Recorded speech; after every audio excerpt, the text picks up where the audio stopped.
Welcome to a guided mountain meditation. Sit in your chair with a straight back, your head erect on your neck and shoulders. Allow the shoulders to fully relax and place your hands on your knees. Close your eyes and bring your attention to the flow of your breathing, feeling each in-breath and each out-breath. Just observing your breathing without trying to change it or regulate it in any way, allowing the body to be still. And as you sit here, picture in your mind's eye as best you can the most beautiful mountain that you know or have seen or can imagine. Just holding the image and feeling of this mountain in your mind's eye, letting it gradually come into greater focus. Observing its overall shape, its lofty peak high in the sky, the large base rooted in the rock of the Earth's crust, its steep or gently sloping sides, noticing how massive it is, how solid, how unmoving, how beautiful, both from afar and up close. Perhaps your mountain has snow at the top and trees on the lower slopes. Perhaps it has one prominent peak. Perhaps a series of peaks or a high plateau. Whatever its shape or appearance, just sit and breathe with the image of this mountain, observing it, noticing its qualities, and when you feel ready, seeing if you can bring the mountain into your own body, so that the body sitting here and the mountain in your mind's eye become one. So that as you sit here, you share in the massiveness and the stillness and majesty of the mountain. You become the mountain rooted in the sitting posture. Your head becomes the lofty peak, supported by the rest of the body. Your shoulders and arms, the sides of the mountain. Your buttocks and legs, the solid base rooted to your chair.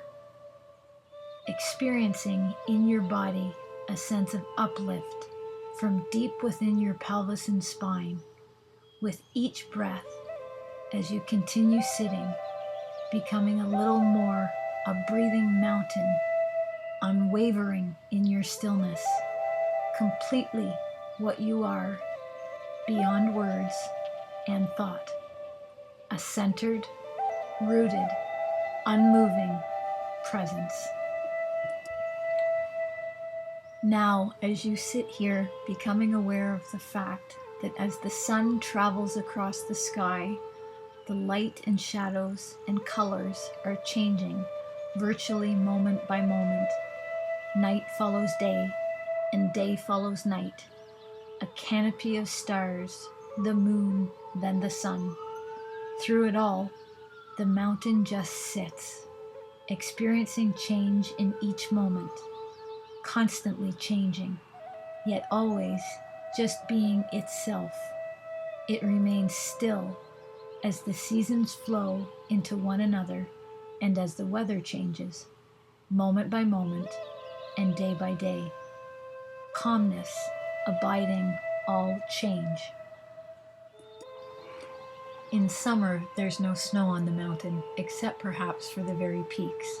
In fall, the mountain may wear a coat of brilliant fire colors. In winter, a blanket of snow and ice. In any season, it may find itself at times enshrouded in clouds or fog, or pelted by freezing rain.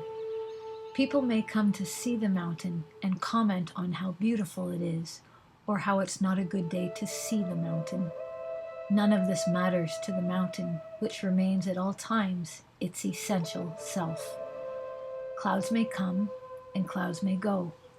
The mountain's magnificence and beauty are not changed one bit by the way people see it or not, or by the weather.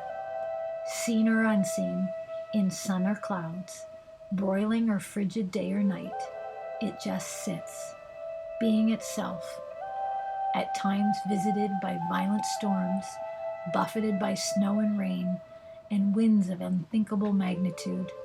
Through it all, the mountain continues to sit unmoved by the weather, by what happens on the surface, by the world of appearances. And in the same way, as we sit in meditation, we can learn to experience the mountain. We can embody the same unwavering stillness and rootedness in the face of everything that changes in our lives, over seconds, over hours, over years. In our lives and in our meditation practice, we constantly experience the changing nature of mind and body and the outer world. We have our own periods of light and darkness, our moments of color and drabness. We experience storms of varying intensity and violence in the outer world and in our own minds and bodies. We endure periods of darkness and pain, as well as the moments of joy. By becoming the mountain in our meditation practice, we can link up with its strength and stability and adopt it for our own. We can use its energies to support our energy to encounter each moment with mindfulness, equanimity, and clarity. It may help us to see that our thoughts and feelings, our preoccupations, our emotional storms and crises, and even the things that do happen to us are very much like weather on the mountain. We tend to take it all personally, but its strongest characteristic is impersonal. The weather of our own lives is not to be ignored or denied. It is to be encountered, honored, felt, known for what it is, and held in awareness. And in holding it in this way, we come to know a deeper silence and stillness and wisdom. Mountains have this to teach us, and much more if we can come to listen.